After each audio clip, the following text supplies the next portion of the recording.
nina alla säetud ongi. No küllap teie elus on olnud raskeid katsumusi, sellest näitab teie mehine ja karm nägu. Jaa, ära mitte küsigi. Kõige raskem teate oli siis, kui ma selle Põhja-Jäämerel tüürimehena sõitsin. Appi, ma kuhu ristluud paikast, mida sa seal käisid? Rääkige ometi. Kuule, sa hakkad vanaks jääma, ei mäleta enam või? No, ükskord oli siuke värk. Seisan mina siis tüüris ja järsku said suitsud otsa. Lähen mina siis alla kajuuti suitsude järgi ja kui ma tagasi tulin, mis te arvate, kes seisis minu asemel roolis? Kapten loomulikult. Kus sa sellega? Teate, seal seisis nii suur jääkaru, ütlen ma teile. Saad ma minesta? Ja, tõenäoliselt te oleks minestanud, aga mina käitusin nagu tõelisele abruka mehele kohale. Ei löönud kartma, ei löönud. Ei läinud kaptenile kaebama, ei läinud. Läksin otsemat teed kapteni poliitabi Ivan Ivanovitši juurde ja ütlesin, kulla politruk, sinu käes on nüüd vägi ja võim ja sa pead päästma laeva ning meeskonna. Teate, vägev politruk oli, ütlen ma teile. Usute või mitte, aga 10 minuti pärast lahkus karu laevast mööda trappi väärikalt, viisakalt. Teate, vägev mees see politruk. Eks ma siis küsisin ta käest, et Ivan Ivanovitš, kuidas see teil õnnestus? Ütleb, et ei ole maailmas vägevamat relva kui kommunisti sõna. Ei muidugi, ma mäletan, mida nad neitele kõike lubasid, aga seda mina küll ei mäleta, millal sinna Põhja-Jäämerd sõid. Ei mäleta. Kas teil on mäluga probleemi või? Ei, aga seda ma tean, sa meremees oled küll. Vaata, ükskord Leeni varrudel, kui sa vihmavee tünni hommist peaga kukkusid ja sind hakati sealt välja tõmbama, siis sa ütlesid, ei, naised ja lapsed, kõik see pealt. Niisugused asjasid teiste juures praegu meelde tuletamas. Ei, ega paremat pole ju meenutada ka. Aga vaata, kui ma juulat kuulan, siis ma mõtlen küll nõnnaviisi, et vaata pruugitud asja annab ju edasi pruukida.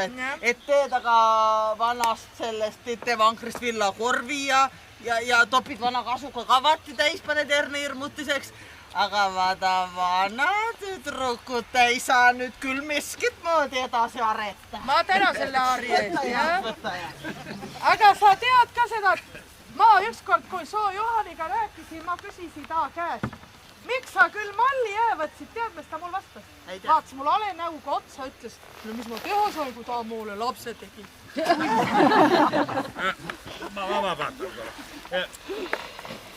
Sõbrad, ma tahaks korra veel ametlikuks minna.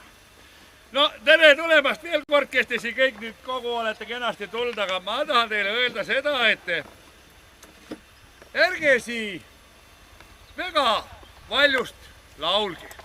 Kui merel lustikummud kaasas on, see ei pea väga valjusti mängima. Ärge noori puid murdke. Ärge linnupoegadele peale astuge.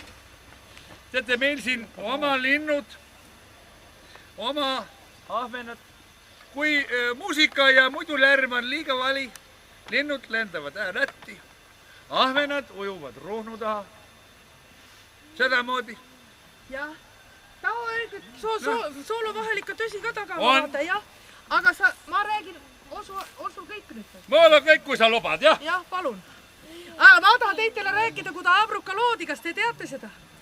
Ei pea, keegi ei tõsta kätt, teeb tea, siis ma räägin teitele.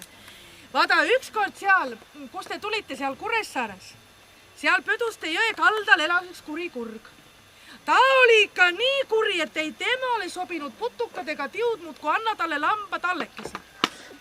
No samal ajal oli Saaremaal suureks kasvanud üks mees, kellel oli ikka mitme mehe pikkus ja jõud ja rammi, te teate, kes see oli, see oli suur töll. Ja tema otsustas kure ära hävitada. Kõnnib siis tööl mööda Pöduste jõe kallast ja otsib kurge. Aga kurg aimas halba. Kuid tõusis õhku ja pani mere poole, nii et tiivad plagisesid. No muidugi töll vihastas, kui saaras kuusikust suure kuuse koos juurtega ja virutas kurele keset merd järge. Hoop oli nii kõva, et kurel kukkusid tiivad küljest. Sabalt lartsatas paska meresse ja kure keha kukkus ka ise laintesse. Ja nendest tiibadest sündis siis kasse ja vahase. Saba-alusest tuli linnusitamaa, aga kure kehast sündis meite Abruka ja nõnda odasi seisnud sajandeid ja aastatuhandeid keset vett. Aamen. Ütlesid sa tõesti aamen? Muidugist. Iga püha jutu lõpp. Aamen. Ja nüüd olete juba istunud küll, me lähme nüüd jälle edasi.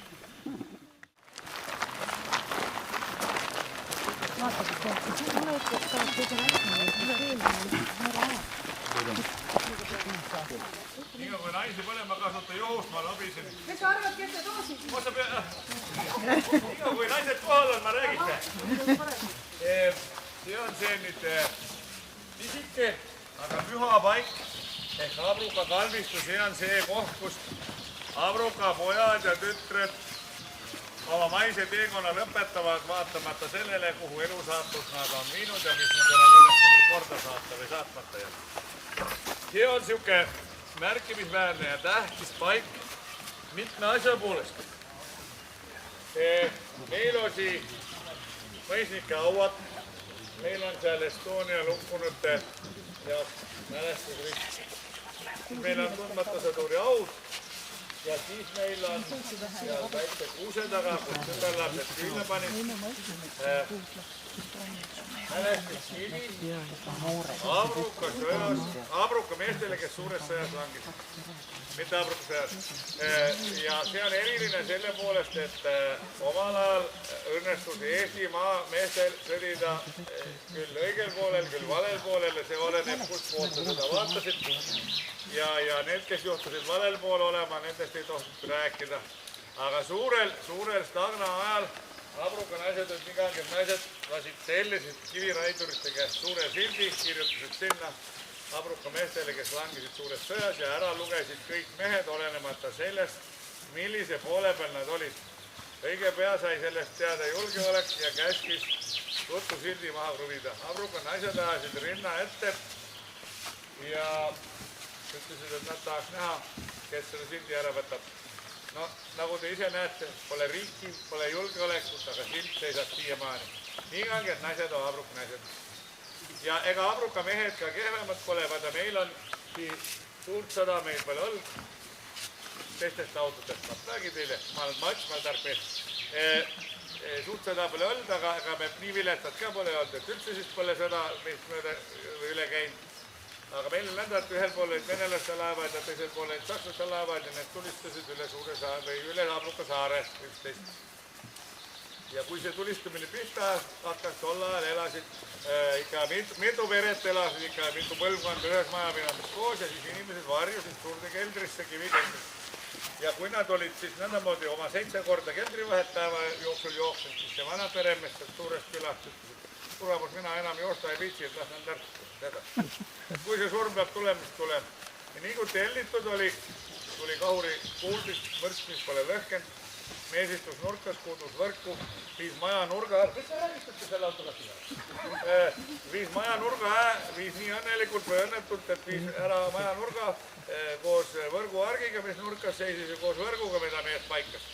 No, sajatamist jagus rohkem kui rubla eest. Vana oli vihane. Kurrat, mis te siin endast mõtlete? Ikka sinnapoole, et mis siin lärtsutate, et täitsa uus võrk oli ja kena võrguarg möödunud aasta tõi metsast. Aga ta ei teadnud, kelle peal vihane olla, ta peal teadnud, kelle kuulan. Aga kui ma olen siin nüüd rääkinud, siis targad mehed, meil on nüüd kõik kui targad, tahavad olla sama targad kui ma. Arutasid, et ähk oli vene mürsk, et need pole teadupärast lõhked. Nii kanged mehed on Abruka mehed. Aga et ega tublid oleks, et nüüd hakake mitte tublid ja hästi järgi jälle. Saame oma kenasti.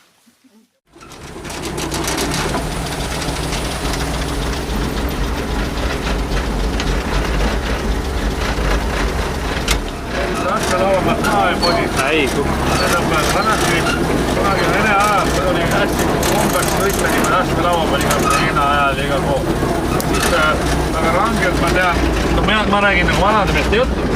keelati see ära tänu sellele, et mehed sõitsid, kuidas keegi ja libisesid maha ja libisesid tagursi ratast alla. Ja juhtusid õnnetused ja siis nagu võeti rajalt maha.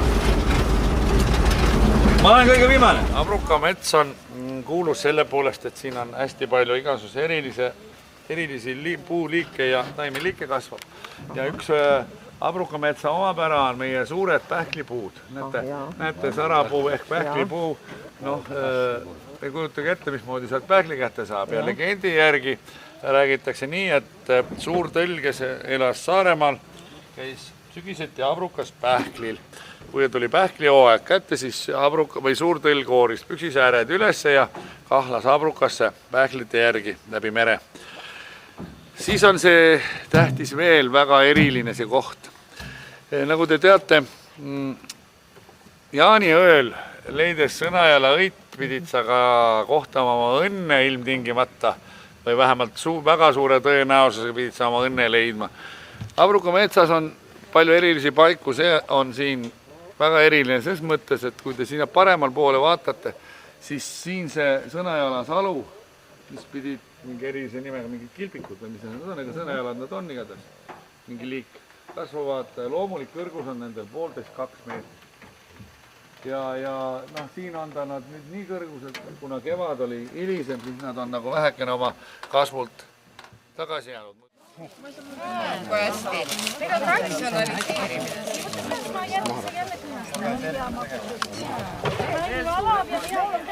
Poolt on te kinni hoida, sest et tuhlis vaja keeva panna.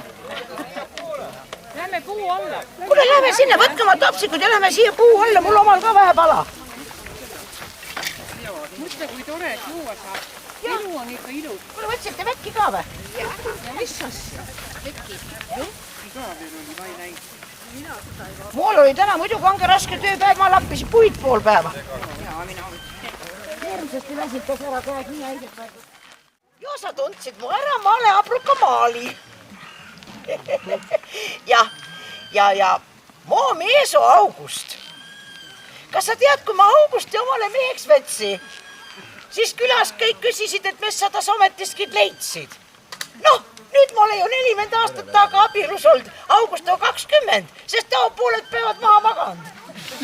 Aga omavahel öeldes ma pole Augusti seest veel midagi leidnud.